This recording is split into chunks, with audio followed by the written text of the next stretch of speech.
Packers lose their second straight. This one 10-7 versus the Eagles. 7 points put up by this offense at home and on Monday night in prime time. An absolutely atrocious offensive performance, one of the worst I've seen as a Packers fan. Anything that you could do wrong in this game offensively, you did wrong. From the play calling, from the penalties, to the drops, to even some terrible love plays. I mean, I'm just at a loss for words at how bad this offense can look. There is so much talent on this team. I understand you didn't have Golden, you didn't have Kraft tonight. Kraft's gone for the year, but 7 points. They had the ball 5 consecutive times beyond midfield, and all they got out of it was 7 total points. I just can't believe that. How do they keep messing up? I mean, you look at the drop from Bo Melton or the drop from Wicks on that second to last drive, or the whatever the illegal formation was on the Watson pass that would have gotten them inside the 10. I mean, time after time after time, this team just shoots themselves in the foot. I've been saying it after almost every loss for the past 3 years now. They just continue to lose games themselves. They're not getting beat by the other team as much as they are just being stupid. Just like giving the other team the game on a silver platter. I mean, the fumble by Love with the breakdown and protection right before the half, you're in field goal range, or the decision to punt the ball from the 40-yard line when it's a 57-yard field goal, which should be makeable for a guy like McManus. But I guess, I mean, the guy, is he injured? Is he not? I have no idea. They weren't sending him out there for the longer field goals. Of course, they decided to send him out there for a 64-yarder to try and tie the game, which gets blocked. I mean, we all saw that coming, but every single thing that goes wrong with this team, it's just dumb. It's just stupid. It's stupid. It's just dumb football. It's like you're trying to teach middle schoolers how to play, and they keep messing up in practice. How is this team so undisciplined? It happens every game. I expect it to continue because I have no reason to believe that it's not going to continue. And guess what? Guess who's in charge of all of it? It's Matt LaFleur, man. And his play calling tonight was so bad. He kept running the ball. Same thing as the Panthers game. He kept running the ball on first down, running the ball on second down and long, setting up an obvious passing situation for Jordan Love. And incomplete pass, got to punch it away. I mean, he could not be more predictable. His play calling has gotten so bad. Like, he's been a questionable play caller in the past. He's had some really great play calling games. He's had some really rough ones in the past. This one, the stretch of play calling that he's been on in these last few games has been so unbelievably bad. I mean, he's just straight up costing you games with this. I mean, that fourth down run to the second to last drive for the Packers, they ended up getting the ball back to no avail, of course. That fourth down and one run. Why wouldn't you call a timeout there and try to draw something up or like, you know, to have time to think about what you want to do? Instead, they all hurried to the line. They snapped the ball quickly. You still got like a minute and a half left. Call a timeout. You're at midfield. All you need is a field goal to tie at least. And they run a draw up the middle. I was sitting there just waiting for it to happen. I was like, they're going to run a draw up the middle on this, and they're going to get stuffed, aren't they? And that's exactly what happened. That's exactly what happened. I can predict what this team is going to do from my living room. I can do it. It happens so often. I knew they were going to do that. It looks like the entire Eagles defensive line knew it too. Somebody replied to me on Twitter and said the Eagles, they were all shouting out inside zone, inside zone. That's a draw play. Everybody knows that's a draw play. How am I doing this? I mean, it's like he's so out of touch. He's so clueless. He just, the tells he has with some of the play calls, you know, the love audible, the can that he does with the helmet. 99% of the time, that's it, run up the middle. It comes from under center most of the time. 99% of the time, the audible is run up the middle. And I swear, when he audibles to that play, usually it's like 3 yards in a cloud of dust. I can predict what this team does. That's how bad they've gotten on offense. And it's predictable Two, because you can just predict that they're going to mess something up. They're going to have some dumb penalty, a holding, illegal formation, illegal shift, or some guy lines up offsides. I mean, all of that is bad coaching. This team has plenty of talent. Plenty of talent. There is so much talent on this team. And yeah, they were shorthanded tonight. But at some point, it's got to be on the coaching. It's got to be on the coaching. At some point. And I've been saying, like, an undisciplined football team, one game here or there where they have uncharacteristic bad penalties, you chalk that up to, oh, you know, sometimes it just happens. You don't have your best night. When it happens every single game, it happens on every unit. Sometimes the defense is much better coached than the other two, so I give them a pass. But the offense and the special teams, it happens so much. They mess up. They get flags. They miss field goals. They have these dumb situations they put themselves in.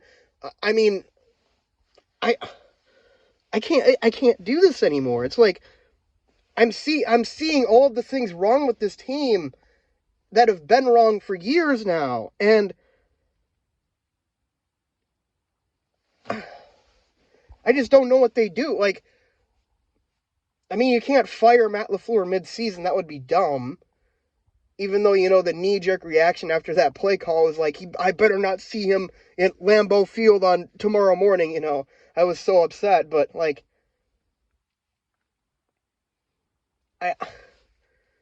it just keeps happening. And this is a game, you know, the Eagles are a great team.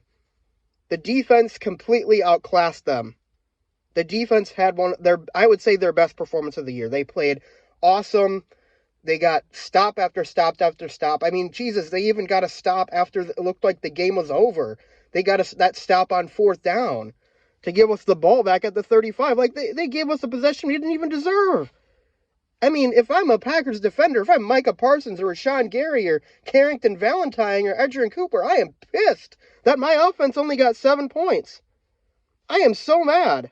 And, like, at some point it becomes like, you can't make excuses anymore. This is, you know, I don't know, guys. I don't know. I want so badly to believe that this team can compete for a title. And on paper, they have all the pieces to do it, even without Tucker Kraft.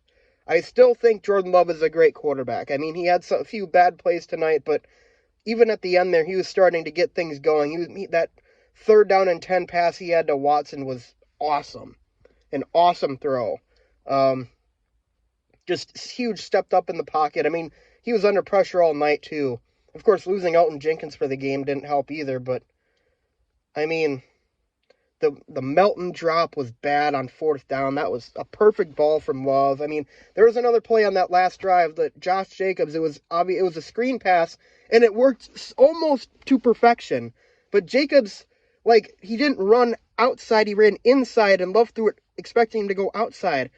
Dude, why are you running in? It's a screen pass. You don't run a screen pass straight. You run it to the out. It's like, it's just little things like that. How are you messing that up? How do you get that wrong? I don't understand. And this all comes back to, like I've said a million times after a million other losses, the coaching, the undisciplined football teams, when it happens like this, the frequency it happens, it's on the coaching. It's on Matt LaFleur. And his play calling tonight, especially in that first half, he runs the ball so much on early downs to almost no success. If it's a 2nd and 8, tonight I felt like he ran it every single time. It's like he has no confidence in his quarterback whatsoever. And it's like, we know what Jordan Love is at this point for the most part. Like, I still think he can get even better. But he's a guy he's going to make some really awesome throws. He's going to win you some football games. He also might lose you a game or two throwing a bad pick. But you know what? The Packers live with that with Favre, and they won a Super Bowl. I mean, Favre was still one of the greatest quarterbacks of all time. You live with that sometimes. You still got to go out there and let your guy do his thing. And Matt LaFleur continues to just not let Jordan Love do anything. Unless it's like, yeah, you're forced to. And at this point, it's like, how can you not trust your quarterback? I mean, he's had some amazing games this year. The games where he's been amazing are games where Matt LaFleur just kind of lets him do his thing and lets him, take control of the offense and start slinging it around the field. And yet he continues to handicap him. He handicaps him with short throws. He handicaps him by running the ball on early downs. He has no trust in him. He obviously has no trust in him. And this was Matt LaFleur's handpicked guy coming out of college. They drafted Jordan Love because Matt LaFleur wanted Jordan Love at number 26. And now you're out here, you just paid the guy $220 million. He's been playing great for you, and you're just not even letting him throw the football. I mean, it gets to a point where, and I said this last week too, you really start to wonder, can this team actually win a championship with Matt LaFleur at head coach? Right now, no, I don't think they can, because he plays too scared too much. The first season he was in Green Bay, he had the motto, all gas, no effing brake. Where's the gas? All he does is hit the brakes. I mean, come on. But awful performance offensively. Defense, you were amazing. Defense, I blame none of this on you. Only thing you can do now, you're the 7th seed now. You fell out of first place in the division. You got to win next week at New York. They're going to be starting Russell Wilson, who's the backup this year, and they've just fired Brian Daboll. You go out there and destroy them. Go out there and make a statement. If they titter-tatter against another shitty team and eke out a win or even lose the game, I'm going to be livid. There's a lot of season left, but my confidence in this team is just, it's lowering by the week. And I can't keep doing it with Matt LaFleur calling plays. I can't keep doing this. He's just not, he's not in the right headspace. He thinks he has a team that he doesn't actually have. He thinks he has a team that's going to ground and pound their way to 150 rushing yards and win the game 24-10 every night. It's not the team you got. You have a great quarterback. The receivers are banged up, but you got to let him throw the frickin' football, man. That's all I'll say. But until next time, guys, I'll see you later. Go Pat, go.